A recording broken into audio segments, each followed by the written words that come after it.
¿Alguna vez has rezado por algo tan desesperadamente que sentiste que tus palabras llegaban al techo y rebotaban de regreso? Sí, ya sé que varios de ustedes me están asintiendo con la cabeza, y alguno de atrás me acaba de decir, siempre, Padre. Bien, gracias por la honestidad, porque eso, precisamente eso, es de lo que quiero hablarles hoy. De la oración, pero no de cualquier oración, de esa oración que hace que los médicos fruncen el ceño, que los científicos sacan sus cuadernos y sus algoritmos, que los especialistas se quedan parados en la puerta del cuarto del hospital mirando unas placas que ya no corresponden al paciente que tenían registrado. De esa oración que sana el cuerpo y que la ciencia, con todo su talento, con todo su instrumental, con todos sus doctorados y posgrados y máquinas que cuestan más que el presupuesto de un municipio entero, no puede explicar completamente por qué funciona. Permítanme comenzar con algo que me pasó hace algunos años, en una ciudad que no voy a nombrar porque el protagonista de esta historia todavía vive y no quiero que lo paren en la calle. Era un hombre de unos 50 y tantos años, ingeniero, de esos que creen en lo que pueden medir. Muy buen hombre, eso sí, pero de los que llegan a la iglesia el día de la boda de su hijo y el día de su propio funeral, y en el intermedio se van al estadio. Me buscó en la sacristía después de una conferencia, con esa mezcla peculiar de vergüenza y urgencia que tienen los hombres cuando por fin deciden hablar de algo que les duele. Me dijo, Padre, me diagnosticaron cáncer de páncreas, estadio 4, me dieron 3 meses, y luego, después de una pausa que pesaba como plomo, me dijo, no sé rezar, Padre, nunca aprendí, pero mi esposa dice que usted puede enseñarme. Yo le pregunté, ¿y tú qué quieres? Me miró fijo y me dijo, quiero vivir. Les cuento el final de la historia más adelante. Primero necesito que entiendan algo fundamental, porque si no entienden esto, lo demás no tiene sentido. La oración no es una técnica. Repito, la oración no es una técnica. No es una secuencia de palabras mágicas que si las dices en el orden correcto, con la voz adecuada, con las manos en la posición exacta, el universo te tiene que dar lo que pediste, como si fuera un cajero automático espiritual. Eso no es oración, eso es superstición con rosario. Y hay mucha de esa por ahí, lo sé, la veo en redes sociales todos los días. Comparte este mensaje en 7 grupos y Dios te dará lo que tu corazón desea. No, hermanos, eso es spam celestial.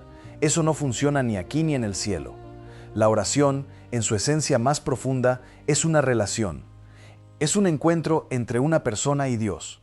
Es ponerse delante del Creador del universo y decirle, aquí estoy. Tú me conoces mejor de lo que yo me conozco a mí mismo. Y en este momento, con todo lo que soy, con todo lo que tengo, con todo lo que me falta, me pongo en tus manos. Eso es oración.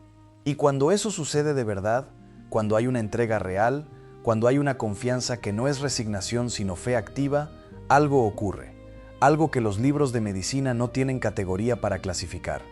Déjenme hablarles de la ciencia, porque a mí me encanta la ciencia. Y digo esto con toda seriedad. La Iglesia Católica no le tiene miedo a la ciencia. Somos la institución que fundó las primeras universidades del mundo occidental. Somos los que preservamos el conocimiento griego y romano mientras Europa se hundía en el caos medieval. El padre de la genética moderna, Gregor Mendel, era monje agustino. El padre del Big Bang, Georges Lemaitre, era sacerdote católico. Así que cuando hablo de ciencia, hablo de algo que la Iglesia abraza con respeto y con alegría, pero también con claridad. La ciencia tiene sus límites, y esos límites se llaman misterio. En las últimas décadas, los investigadores en neurociencia y medicina han comenzado a estudiar algo que les llaman el efecto de la oración en la salud. Y los resultados los han dejado, como diríamos en México, con el ojo cuadrado. Un estudio publicado en el Journal of the American Medical Association encontró que pacientes que tenían una práctica espiritual regular se recuperaban más rápido de cirugías, tenían menos complicaciones postoperatorias y presentaban menos dolor crónico que pacientes sin esa práctica. El Dr. Herbert Benson de Harvard, uno de los científicos más respetados en medicina mente-cuerpo, documentó lo que llamó la respuesta de relajación durante la oración contemplativa, un estado en el que el cuerpo literalmente produce cambios bioquímicos medibles, disminuye el cortisol, baja la presión arterial, se activa el sistema inmunológico. Benson no era particularmente religioso cuando empezó su investigación. Al final de su carrera escribió algo que me parece absolutamente honesto. Dijo: he llegado a creer que los seres humanos están neurológicamente equipados para tener experiencias de Dios. No dijo que Dios existía, pero dijo que algo en nuestra biología nos prepara para buscarlo, y yo creo que eso no es casualidad. Ahora viene lo que de verdad me interesa decirles, porque los datos científicos son importantes, pero no son lo que les va a cambiar la vida. Lo que les va a cambiar la vida es entender que hay diferentes tipos de oración que producen diferentes resultados. Y no lo digo yo, lo dice la tradición de 20 siglos de la Iglesia. Primero está la oración de petición, que es la más común, la que todos usamos, la que muchos empezamos desde niños. Señor, dame esto. Señor, quítame aquello. Señor, cura a mi mamá. Señor, salva mi matrimonio. No tiene nada de malo. Jesús mismo nos enseñó a pedir. Pidan y se les dará. Busquen y encontrarán. Llamen y se les abrirá. Palabras del Señor en el Evangelio de Mateo, capítulo 7. La petición es legítima, es parte de la oración. Pero si solo pedimos y nunca escuchamos, tenemos un monólogo, no un diálogo. Y los matrimonios que son solo monólogos se van al traste. Con Dios funciona igual. Luego está la oración de alabanza y acción de gracias. Esta es la que menos practicamos los latinoamericanos. Dicho con todo el amor y toda la evidencia. Nosotros llegamos a Dios cuando estamos en problemas. Cuando todo va bien, estamos muy ocupados. Yo siempre digo que los mexicanos tenemos a Dios como paraguas. Lo guardamos cuando no llueve.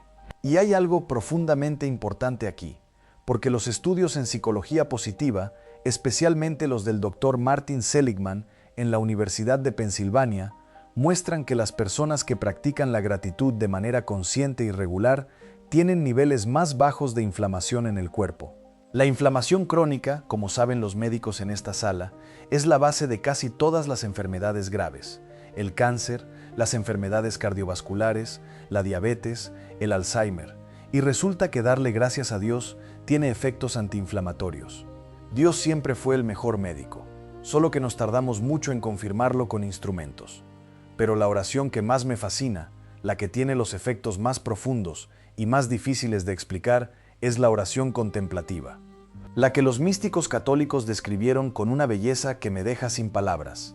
Santa Teresa de Ávila la describió como un trato de amistad, estando muchas veces tratando a solas con quien sabemos que nos ama. San Juan de la Cruz habló de un silencio tan profundo que es donde Dios habla. El Catecismo de la Iglesia Católica, en el número 279, dice que la contemplación es una mirada de fe fijada en Jesús, una escucha de la palabra de Dios, un silencioso amor. Es el tipo de oración que no produce mucho ruido, no se ve espectacular, no tiene efectos sonoros, y sin embargo es la que más transforma. Thomas Merton, el monje trapense norteamericano que se convirtió en uno de los grandes maestros espirituales del siglo XX, decía que en la contemplación el ser humano descubre su verdadero yo, ese yo que existe en la mirada de Dios. Y cuando alguien descubre eso, cuando alguien hace el silencio suficiente para sentir que es amado incondicionalmente, algo se mueve en los niveles más profundos del ser, algo que no es solo psicológico, algo que es ontológico, es decir, que toca el nivel del ser mismo. Y eso, hermanos, tiene consecuencias físicas. Les voy a contar algo que pocas veces cuento, porque es de esas historias que guardo con mucho cuidado. Acompañé espiritualmente durante meses a una mujer que tenía lupus eritematoso sistémico en una fase muy avanzada. Para los que no conocen el lupus, es una enfermedad autoinmune en la que el cuerpo ataca sus propios tejidos. Es dolorosa, debilitante y en casos severos puede ser fatal. Esta mujer había recibido el mejor tratamiento médico disponible. Sus médicos eran excelentes y sin embargo la enfermedad seguía avanzando. Ella llegó a mí no porque creyera que la oración la iba a curar, sino porque estaba aterrorizada y no quería morir sola. Esas fueron sus palabras exactas. Padre, no quiero morir sola. Comenzamos a orar juntos. Le enseñé la Lectio Divina, esa práctica antiquísima de leer la Escritura lentamente, detenerse en la palabra que resuena, hablar con Dios desde ahí, y luego simplemente quedarse en silencio en su presencia. Al principio le costaba trabajo el silencio. Me decía: Padre, mi mente no para, pienso en los medicamentos, en mis hijos, en las facturas, en si me voy a morir antes de Navidad. Y yo le decía, bien, lleva todo eso a la oración, no le escondas nada a Dios. Él ya lo sabe, pero quiere que tú se lo digas. Poco a poco fue aprendiendo a soltar, a quedarse en ese silencio fértil donde Dios trabaja, aunque nosotros no sintamos nada. 6 meses después, en su revisión médica rutinaria, sus indicadores de inflamación habían bajado de manera significativa. Su reumatólogo le preguntó qué había cambiado en su estilo de vida. Ella le dijo, aprendí a orar. El médico, que era un hombre muy serio y muy científico, le dijo, sea lo que sea que está haciendo, sígalo haciendo. No tenía otra categoría para explicarlo, y yo me alegro de que haya sido honesto. Ahora bien, necesito detenerme aquí y decir algo que es muy importante, porque si no lo digo, me van a escribir a redes sociales y con razón. La oración no sustituye la medicina. Repito, la oración no sustituye la medicina. Dios nos dio inteligencia para desarrollar la ciencia médica y sería una falta de gratitud no usarla. Hay personas que por fanatismo malentendido rechazan tratamientos médicos bajo la idea de que Dios solo necesita tu fe. Eso no es fe, eso es imprudencia y en algunos casos trágicos ha costado vidas. San Lucas, uno de los 12 apóstoles, era médico. El propio Jesús dijo, no son los sanos los que necesitan médico, sino los enfermos. Él reconoció la labor médica. La oración y la medicina no son enemigas, son aliadas, complementarias. La medicina trata el cuerpo desde afuera hacia adentro. La oración trabaja desde adentro hacia afuera. Y cuando las dos trabajan juntas, los resultados son los que más nos sorprenden. Quiero hablarles ahora de algo que me parece uno de los temas más apasionantes en la intersección entre espiritualidad y salud, la relación entre el perdón, la oración y la curación del cuerpo. Porque hay algo que la gente no siempre conecta, y es esto, el rencor enferma. No es metáfora, no es poesía, es biología. Los estudios del Dr. Fred Luskin en la Universidad de Stanford, recogidos en su libro Forgive for Good, muestran que las personas que cargan con rencores profundos tienen niveles elevados de cortisol, la hormona del estrés, de manera crónica. Y ese cortisol elevado, de manera sostenida, daña el sistema cardiovascular, el sistema inmunológico, el sistema digestivo.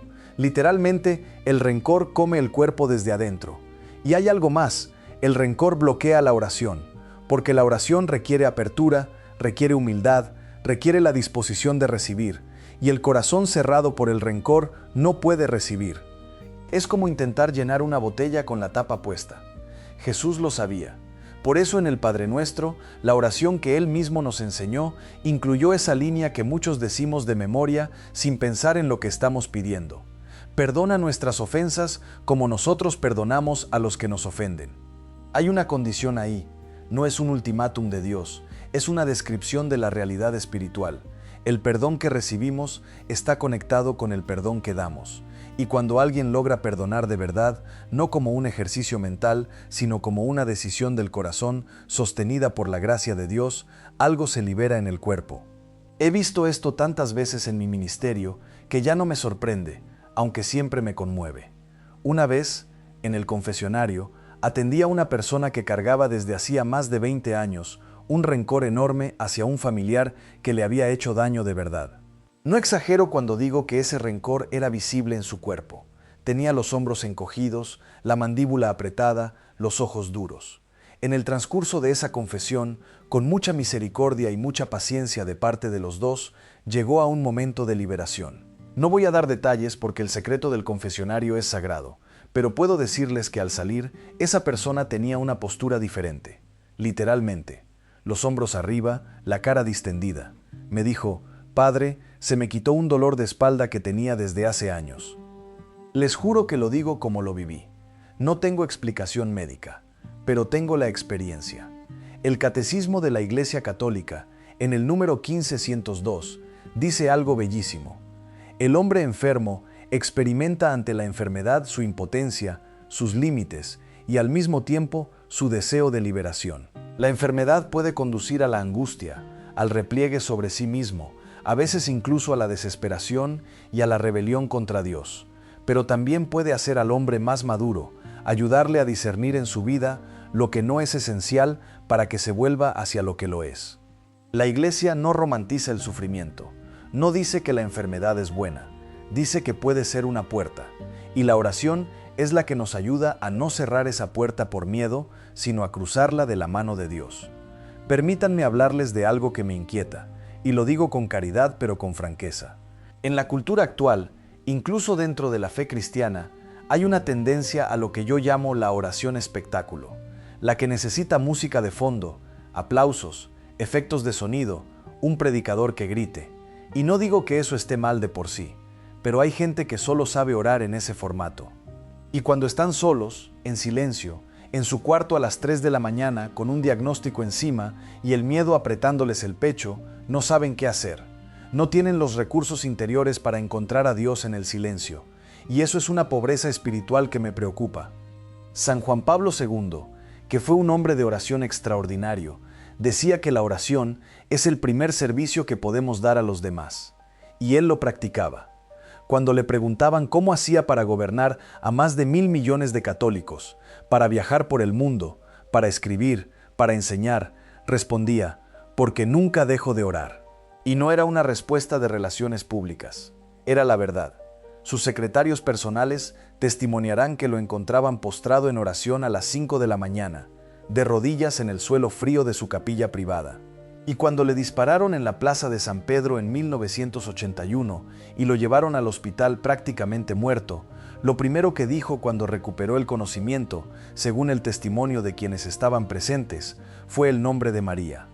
Hay una coherencia entre cómo vivió y cómo reaccionó en el momento más oscuro. Eso no se improvisa, eso se construye con años de oración cotidiana. Quiero hablarles de la oración de intercesión porque en el contexto de la sanación tiene una dimensión que me parece preciosa. La oración de intercesión es orar por otros. Y esto tiene algo que la hace única. Te saca del centro de tu propio universo. Y eso, ya de por sí, tiene efectos curativos. Porque una de las peores trampas en la enfermedad es el ensimismamiento. El yo, mi enfermedad, mi dolor, mi miedo, mi cuerpo. Y no es que sea malo enfocarse en uno mismo cuando uno está enfermo, es natural. Pero cuando la atención se queda atrapada ahí, la ansiedad sube, el dolor se percibe con más intensidad, la desesperanza aumenta. Hay estudios fascinantes sobre esto.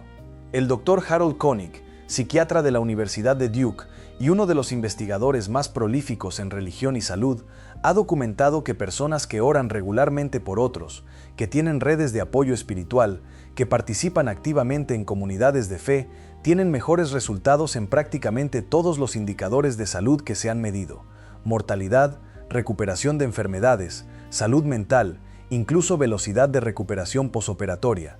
Y cuando trata de aislar la variable, de encontrar qué es exactamente lo que está produciendo ese efecto, la respuesta que más se repite en los datos es simplemente la pertenencia, el sentido de no estar solo, el sentido de ser parte de algo más grande que uno mismo. Y eso, amigos, es exactamente lo que la Iglesia lleva 20 siglos construyendo: la comunidad, el cuerpo de Cristo, esa red invisible pero real de personas que se sostienen mutuamente en la fe y en la oración. Cuando alguien está enfermo y su comunidad ora por él, hay algo que sucede que va más allá de la química cerebral. Hay una solidaridad mística. El Concilio Vaticano II habla de la Iglesia como comunión, como koinonía. No somos individuos sueltos que van solos a Dios, somos un cuerpo. Y en ese cuerpo, cuando un miembro sufre, los demás sienten el dolor. Y cuando los demás oran, el que sufre recibe. Ahora les tengo que hablar del sacramento de la unción de los enfermos, porque hay tanta confusión alrededor de este sacramento que siento que tengo una deuda pastoral con ustedes si no lo aclaro. Durante siglos, este sacramento se llamó popularmente la extrema unción y se asoció exclusivamente con la persona que está a punto de morir, con el resultado de que la gente le tenía terror.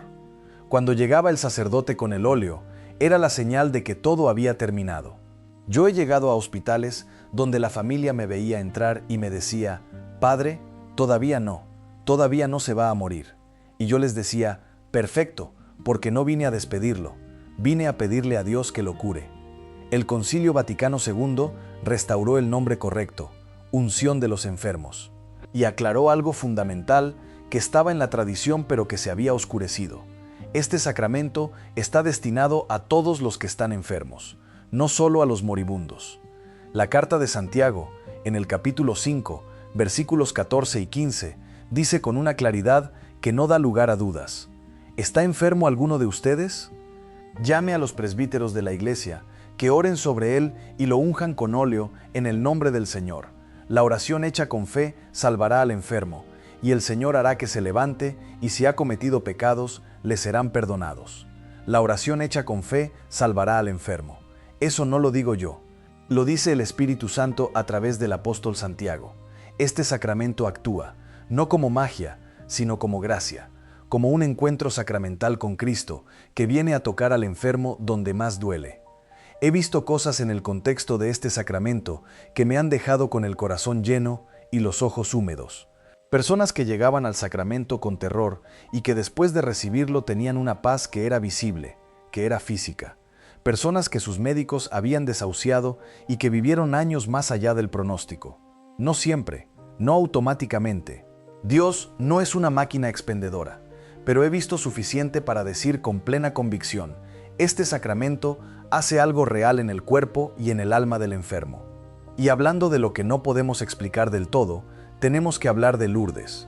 Porque Lourdes es quizás el lugar en el mundo donde la tensión entre la fe y la ciencia es más visible, más honesta y más fascinante.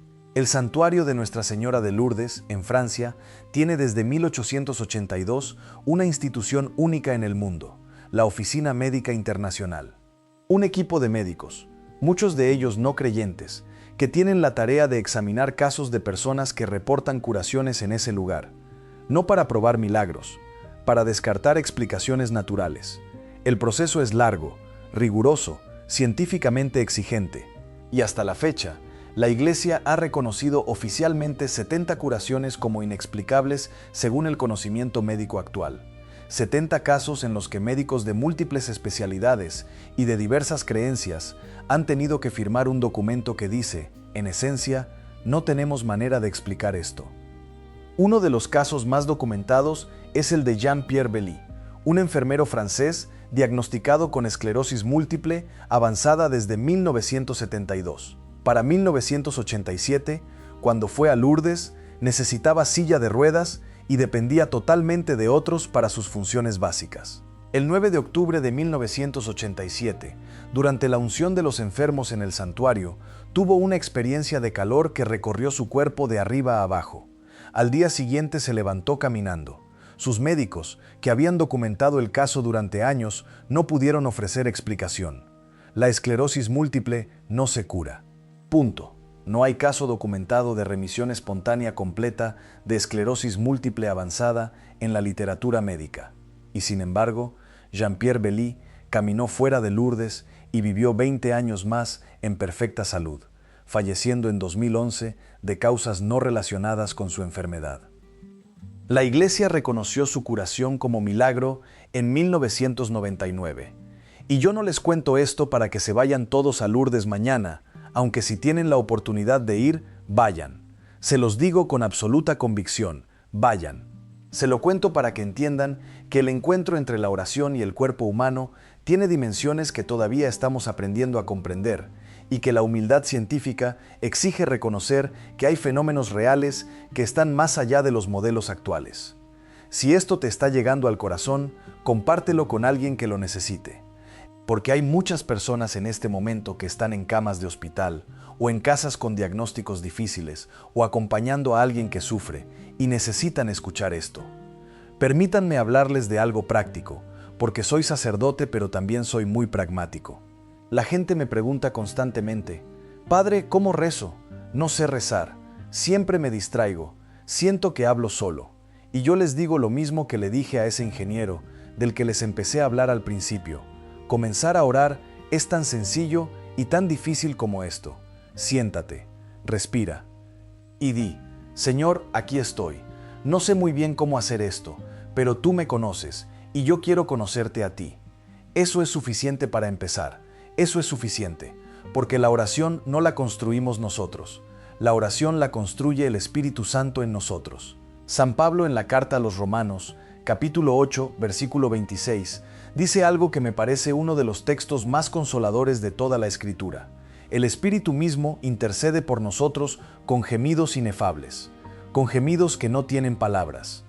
Es decir, cuando tú no sabes qué decirle a Dios, cuando el dolor es tan grande que no encuentras las palabras, cuando te quedas en silencio porque no tienes más, el Espíritu Santo ora en ti, por ti, con una intensidad que supera cualquier oración que pudieras componer por tu cuenta. ¿No les parece eso extraordinario? No estás solo nunca, ni siquiera en tu oración. Ahora bien, yo quiero ser honesto con ustedes sobre algo que me duele, porque tengo la obligación de serlo. Hay personas que oran con toda su fe y no se curan. Hay santos que murieron de enfermedades terribles. Santa Bernadette Soubirous, la niña que vio a la Virgen en Lourdes, murió a los 35 años después de años de sufrimiento por tuberculosis ósea. La misma Virgen que causó tantas curaciones en ese lugar, no curó a la niña que la vio. Y eso me lo pregunta la gente en los ojos, aunque no siempre con palabras. ¿Por qué a mí no? ¿Qué hice mal? ¿Es que Dios no me escucha? Y esto me parece tan importante que quiero que me presten atención unos minutos más. La oración no es un contrato de seguro médico, no es una garantía de curación física. La oración es un encuentro con Dios, y ese encuentro puede producir sanación del cuerpo, puede producir sanación del alma sin sanación del cuerpo, puede producir paz en medio de la enfermedad, puede producir fortaleza para acompañar a un ser querido, puede producir sentido ahí donde solo había sinsentido. Puede producir esa certeza profunda, inamovible, que trasciende los síntomas y los diagnósticos, de que eres amado, de que no estás solo, de que lo que parece el final no es el final. Jesucristo no curó a todos los enfermos que había en Palestina. Había miles de enfermos y Él curó a algunos. ¿Por qué a unos sí y a otros no? La teología honesta tiene que decir, no lo sabemos completamente. Hay misterio, y el misterio no es la ausencia de Dios. Es la presencia de Dios en una dimensión que todavía no podemos ver del todo. La fe no es la eliminación del misterio, es la capacidad de confiar en la persona de Dios aunque el misterio permanezca. El padre Henry Nouwen, teólogo holandés que trabajó en comunidades con personas con discapacidades graves y que sufrió él mismo episodios de crisis emocional severa, escribió algo que cargó conmigo desde que lo leí. No podemos fabricar la sanación, pero podemos abrir el espacio en el que puede ocurrir. Abrir el espacio. Eso es lo que hace la oración. Abre el espacio, le dice a Dios, aquí estoy dispuesto. Y Dios, en su libertad y en su amor, actúa en ese espacio de la manera que mejor conoce. Y ahora sí les cuento cómo termina la historia del ingeniero con el que empecé. Le enseñé a orar. Empezamos desde cero. Cada semana pasaba por su cuarto de hospital o por su casa cuando lo daban de alta por unos días. Le enseñé el rosario, no como una recitación, sino como una meditación en los misterios de la vida de Jesús. Le enseñé a hacer silencio. Le enseñé a hablarle a Dios con sus propias palabras, sin fórmulas. Al principio se sentía raro, me decía, Padre, me siento como niño chiquito hablando solo. Y yo le decía, excelente, así es exactamente. Porque en la oración todos somos niños pequeños delante de nuestro Padre. Eso no es debilidad, es la postura más sabia que existe. ¿Qué pasó con el cáncer? Los 3 meses que le dieron se convirtieron en 8 meses, luego en 1 año, luego en 18 meses. Su oncólogo no lo podía creer, no había desaparecido el tumor, pero tampoco estaba avanzando al ritmo que debería. El médico hablaba de respuesta inusual al tratamiento, la familia hablaba de milagro, el ingeniero hablaba de lo que le pasaba cuando oraba. Medeski